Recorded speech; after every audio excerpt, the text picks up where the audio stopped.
কাল রাতে আমি যা দেখলাম সেটা আপনাদের সাথে শেয়ার না করে পারছি না।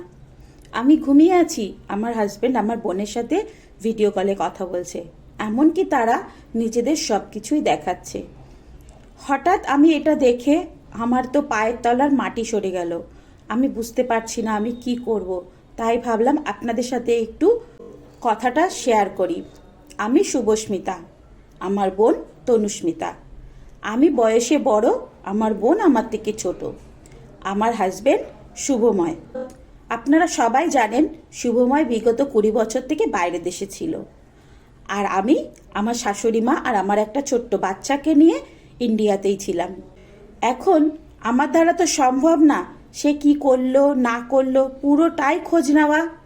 বিশ্বাস তো এখানে রাখতেই হবে, যেহেতু আমরা বিয়ে করেছি, একটা বাচ্চা আছে। দুইজনের প্রতি যদি বিশ্বাসই না রাখতে পারি তাহলে কি করে সংসারটা চালাবো?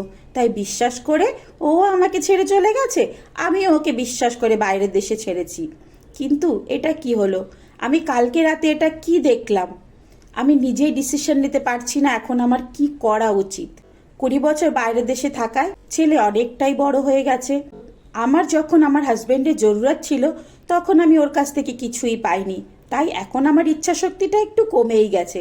যতই জোর জবরদস্তি করুক না কেন আমার সেই আগের মতন আর ইচ্ছাটা আসে না।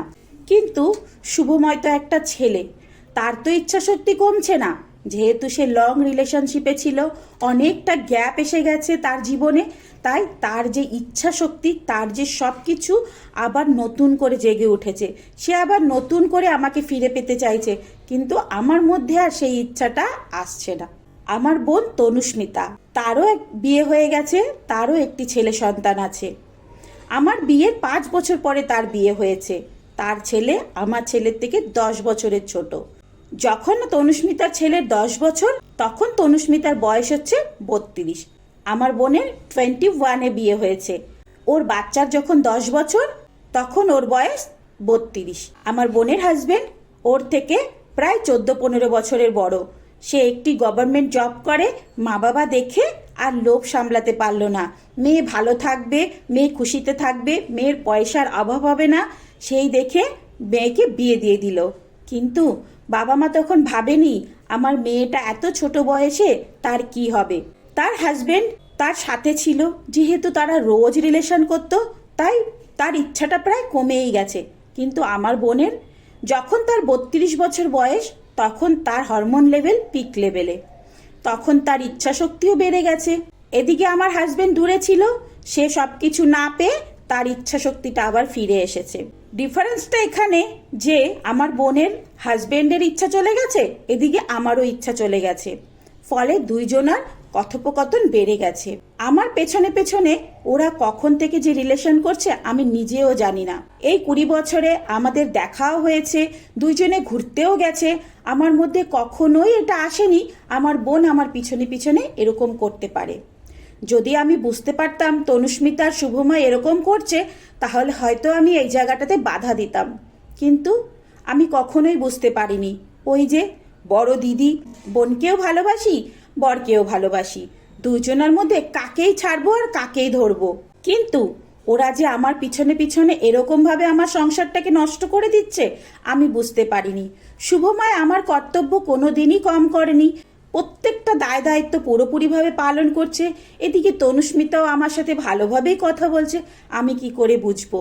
যখন আমার হাজবেন্ড বাইরে ছিল ওরা তখন থেকেই রিলেশন করছে, সেটা আমি কাল রাতের বেলা বুঝেছি। এখন শুভময় মুম্বাইতে এসে একটা অফিসে জব করে, তার রাত্রেবেলা 2টোর সময় বাড়ি ফেরে, আর আমার তার মধ্যে ঘুম চলে আসে। যেহেতু আমার ছেলে বড় হয়ে গেছে, আমার এত টেনশন নেই, আমার হেলথটাও একটু খারাপ, সেহেতু আমি আগেই ঘুমিয়ে পড়ি। আর কখনোই একটা মেয়ে সারাদিন কাজের পরে ওই 2টো অবধি জেগে থাকা সম্ভব না। ও আসার আগেই আমি 12টার মধ্যেই ঘুমিয়ে পড়ি। ও ওর কাছে চাবি নিয়ে দরজা খুলে ঘরে আসে। আমি জানিও না ও রাতের বেলা কি করে, কখন ঘুমায়। কাল রাতে আমার হঠাৎ ঘুম ভেঙে গেল।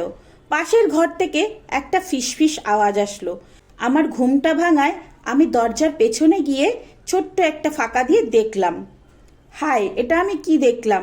আমার পায়ের তলার মাটি সরে গেছে, আমার গা থরথর করে কাঁপছে, আমার গলার আওয়াজ বেরোচ্ছে না।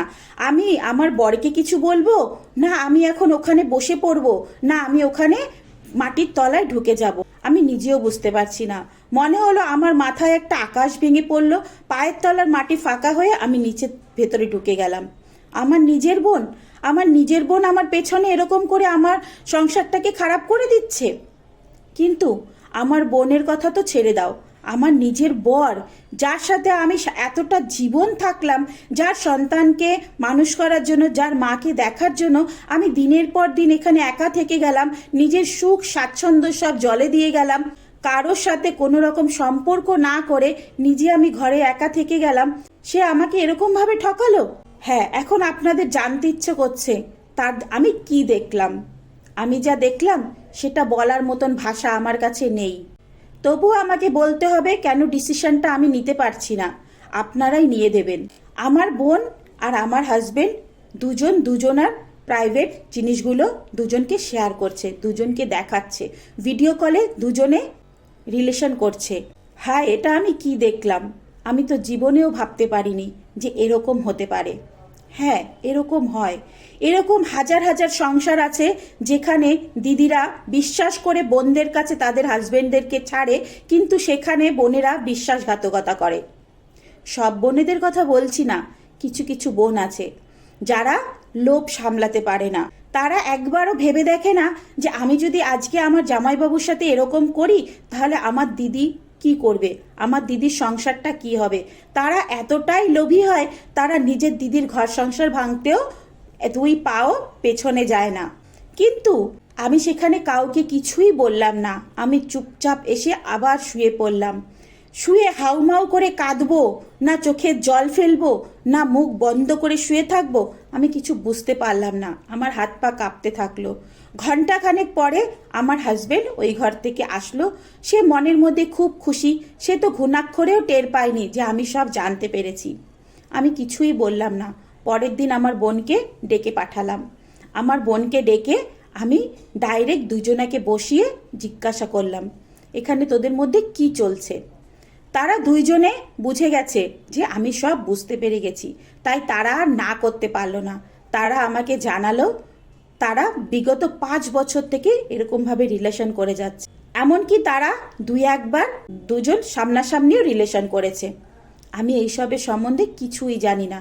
আমার বিশ্বাসে যে ওরা এরকমভাবে আঘাত করবে আমি কখনো ভাবতেও পারিনি। এখন আপনারাই বলুন, এই জায়গায় দাঁড়িয়ে আমার কি করা উচিত?